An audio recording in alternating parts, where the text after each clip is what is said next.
In today's video, we're going to be exploring why it's really important to not become too opinionated, particularly when you're in a relationship.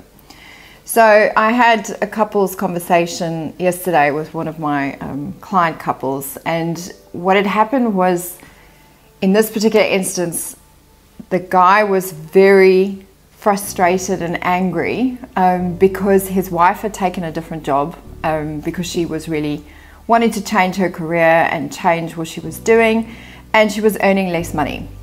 And that had frustrated him, and he wanted to kind of change the situation. So instead of communicating openly about his feelings and needs, he actually decided to take it upon himself to instruct his wife that she needed to quit her job and that it didn't work for him, and that she immediately needed to go and find a different job. And it had come across in the way that he was communicating that he really didn't care about her feelings, her needs, what it is that she was looking for in her life. It was just that his opinion mattered.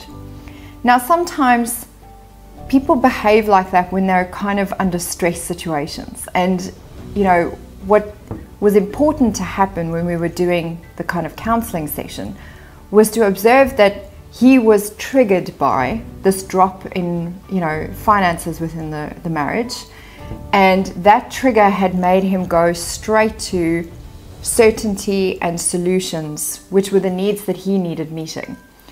And her reaction was, "How dare you tell me what I am supposed to be doing? How dare you even," and it turned out, gone behind my back and tried to get my old job back with my other company. So he'd gone to the extreme level to try and manage his own need for certainty and kind of stability within his life. Now, what's a better approach when you're feeling so charged and you're needing certainty or you're needing clarification and you have very, very strong opinion about something, is to understand that there's something called a values judgment or values conflict at that moment. Your values, so the values of the gentleman in this process, was finances come top. Your job is to provide, your job is to earn money, and money is really important within the family. And if you drop the level of income that we have in our household, this is now a crisis and it needs to be immediately addressed. So his values were about money and certainty. Her values were about career aspirations and enjoying the work that you do and kind of progressing within your career. Neither person is right. Neither person is wrong. It's different. When we come at an argument with, well, I'm right and you need to do what I'm saying, and no, I'm right and you need to do what I'm saying, there will become a real experience of criticism, contempt in the marriage, leading to defensiveness, stonewalling, checking out, and a combustible situation. To solve this better, it's important to get to sharing feelings and needs. So for example, we facilitated this conversation where I asked the husband, right, in this particular scenario, what is it that you feel a need? And he started off, well, I really feel that you need to quit your job and go back to your old company. And I said, that's not sharing a feeling. That's sharing a hypothesis, or it's sharing your opinion. That's not going to work. What you've got to do is actually share real feelings. And I went through examples of what feelings are. So he tried again. Next time was a lot better. And he shared, when you went and got this job, I felt really sad, like a lack of partnership between us. I wasn't consulted, and that made me feel left out and not included in the decision that you made, and that really upset me. And what I need is for us to have the income that we had, and for us to have certainty around finances, because I'm really stressed. I'm not sleeping at the moment. And then she attuned to that and really understood that. And then she came back with, okay, well, I really understand where you're coming from. And, I really felt nervous to consult you because I know how you feel about finances. And I was scared that you were going to say no. And I felt miserable in my previous job.